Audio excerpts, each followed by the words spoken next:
So if you have big goals, but your life looks exactly like everyone else's, the problem isn't because of your ambition. The problem is that your life isn't built to support your ambition. And many people go into this trap of wanting to achieve such big things, wanting to achieve this and go get that. And they set all these goals for themselves inside of their heads and they envision themselves achieving those things, but never actually carries through and gets executed in real life because it's so much easier to imagine yourself doing things and getting caught in that trap of, oh, I'm thinking about it. I'm thinking I'm going to do this and planning that, and waiting for the perfect moment that you think you're being productive and actually working towards your goal. But in reality, you're not taking any step forward whatsoever. And so many people rely on motivation as their main source of way to become productive or do the things that they know are right for them. But the problem is, motivation is not going to be there every single day for you, right? And I know a lot of people will say, then, okay, motivation just comes and goes. So then just be disciplined, right? And I think that term, be disciplined, it's so easy to be thrown around without truly being like, okay, so how do I actually become disciplined? Because becoming disciplined is a lot harder than you think, but it can be made very simple if you just put it into your mind that, okay, I have to be consistent by doing these actions every single day, and I have to do them for a long period of time. And that's the thing that most people get wrong is that they will do something for 1 or 2 weeks maybe and they don't see the results. So then they stop. But that's not where true discipline is. True discipline is being there, showing up through the highs, through the lows, and just keep showing up even on the days that you don't feel like it. If you can structure your mind to work in that sense, to not have to rely on motivation, but be disciplined and truly understand first where true discipline even comes from in the first place, that I think is the key to actually moving forward towards your own goals.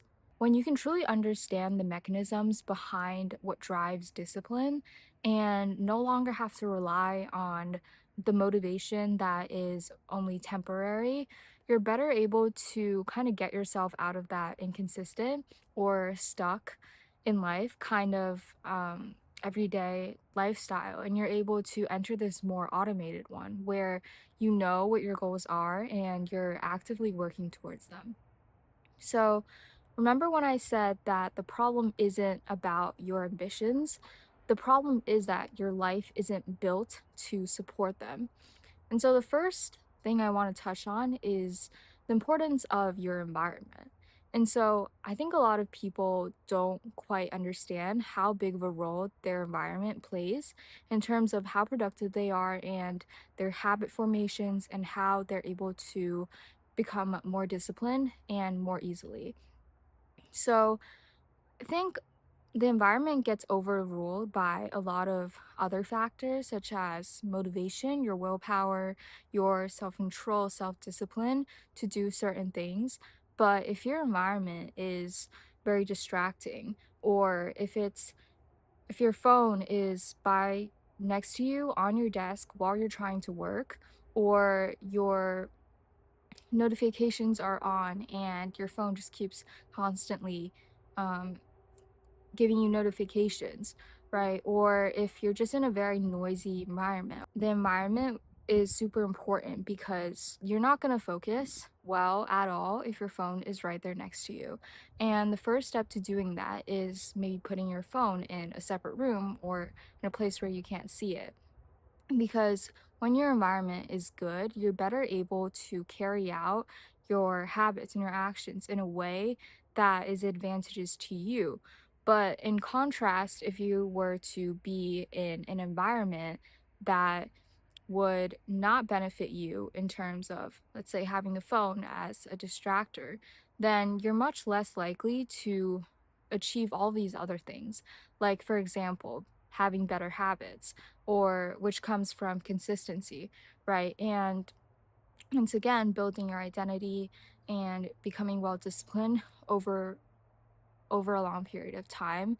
So environment truly matters, and it in many ways matters more than the motivation itself, because it's truly the foundation for all of these other things. And if I want you to, and just remember that the point of having a good environment, or one that benefits you, is that it makes it easier for you to do the right actions and makes it harder for you to do the wrong actions.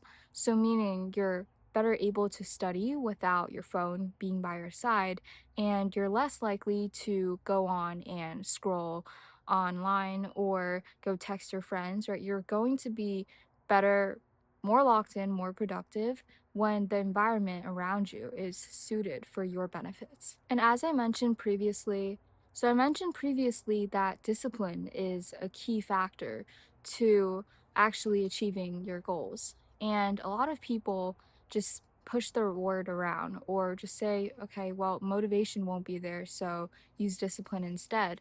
But the problem with that is they don't really provide a clear roadmap as to how to actually get there, and without overcomplicating it.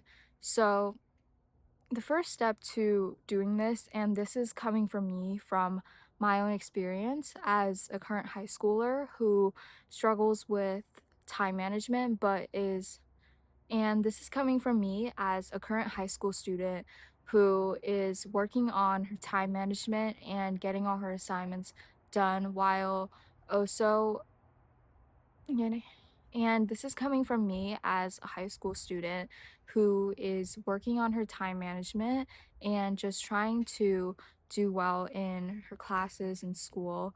And so, what I found to be really helpful is sort of having this system that's built for me every day. I come home so that I kind of know, like, the basis of what my day is going to look like. So, the first thing I would do is to just, for 30 minutes before you want to study, you don't want to do anything that's high dopamine. So, no scrolling on your phone, or no watching YouTube videos unless they're like educational ones, right? None of that. Instead, maybe you could go grab a book or have a snack, or go outside and, watch the view, or get some sunlight, all that stuff, take a little walk.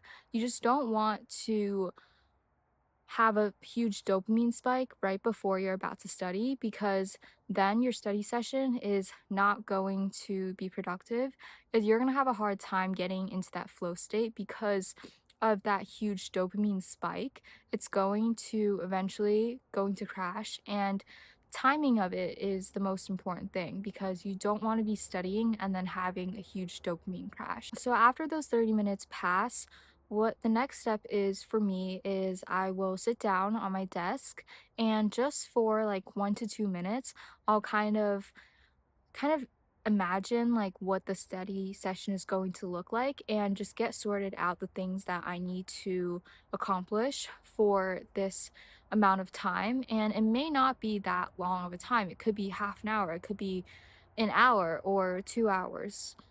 It could be any amount of time, right? Depending on your own schedule, but you kind of want to have a clear framework of, okay, this is what I'm going to accomplish, and just get that into your mind, like sort of like priming it as the step before you actually do the action. It allows you to kind of know, okay, so I'm actually getting into the zone now. This is what I need to do. And the last step is, once you actually get into that study zone, I like using a timer to kind of manage my timing of how I'm studying. So the Pomodoro method is a really common method. I'll often do like a 25-minute work session, and then a 5-minute break session. So that way it gives me time to sort of relax for a short amount of time before I go back to studying whatever it is that I have to study. I find that having a timer and studying with a timer actually makes you more urgent and acts more urgently because because the clock is ticking down. And so, because of that, I think I'm able to get a bit more done than if I were to just not use a timer. For me personally, it just creates a sense of urgency for me to get more things done. And as always, after your study sessions, you do want to give yourself some little reward. Could be anything. It could be anything, but you just want to keep it positive. You want to just sort of appreciate or reflect on what you were able to accomplish. And doing that is giving positive signals to your brain that what you did today was actually beneficial and it wasn't forced or anything. If you just train your mind to be able to be like, studying is actually good for me and it's able to give me good things, but in the long term. And actually, just those small rewards can play a long, long way because it allows you to kind of break out of that. Okay, I'm just studying because I have to, but somewhat it can make it more enjoyable. So, as a whole, the discipline and the environment that alone can just form a system for you to be able to be stronger in other things like your self discipline, your consistency, and creating the right habits as well. It makes forming the right habits easier and also just executing them as well because you have the right system set up. Without it, then you don't really have a framework for how you're going to achieve your goals. So, if you have ambitions, then I'm here to tell you that you definitely can achieve them. You just have to build a system that works for you and uses the environment to your advantage. And in doing so, you're also simultaneously building your own self discipline as well. And that, in the long run, equates to better consistency, better habit formations, and overall will level up your life one step at a time.